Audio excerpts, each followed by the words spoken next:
On April 15th from 2 to 4:30 a.m. Eastern Standard Time, we experienced at Morningside what was the first of the 4 blood moons, or tetrad.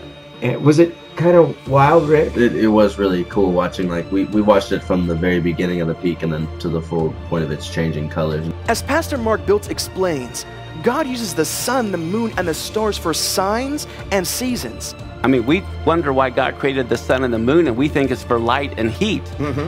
But if you look at that verse, it says the number one reason is for signs or signals. And then the next word is for seasons. But when we hear seasons, we think of winter, spring, summer, or fall. But that's a wrong English translation. And so that's where we get misdirected. The word actually means a divine appointment. In this total lunar eclipse, the full moon turns a reddish color. This blood moon was the first of 4 blood moons to occur in this tetrad. And we're in Passover right now. I mean, what's the odds of this moon, this blood moon, taking place on April 15, 2014? And then the next one in these 4 is going to take place on October 8th on the Feast of Tabernacles. What is important to remember is that these blood moons are taking place on feast days, Jewish holy days, according to the Jewish calendar. The first blood moon took place on the Feast of Passover. The next one on October 8th will take place on the Feast of Tabernacles. The blood moon then will appear on April 4th, 2015 on Passover, and then on September 28th, 2015 on the Feast of Tabernacles. The last time that this happened was in 1967 and 1968, when Jerusalem was restored to Israel. And what was happening in history in 1948?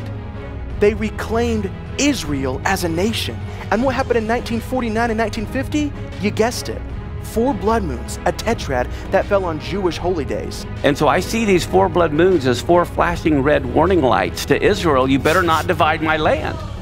All I know is something very, very major is going to take place in these next months. I think you need to look to the financial collapse.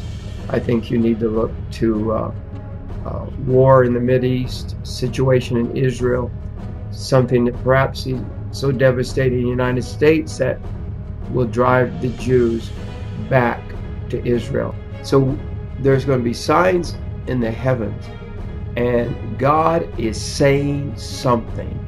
Get ready. Get ready for things to happen. I believe, personally, I believe in this period of a year and so many months, the beginning of the tribulation period began.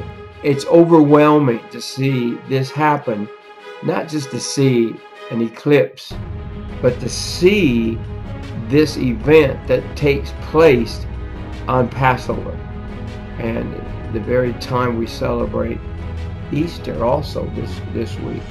So God's saying something. People will laugh, people mock, people think it's kind of crazy that we think that they're for signs, well, even though the Bible says so. But people won't laugh much longer.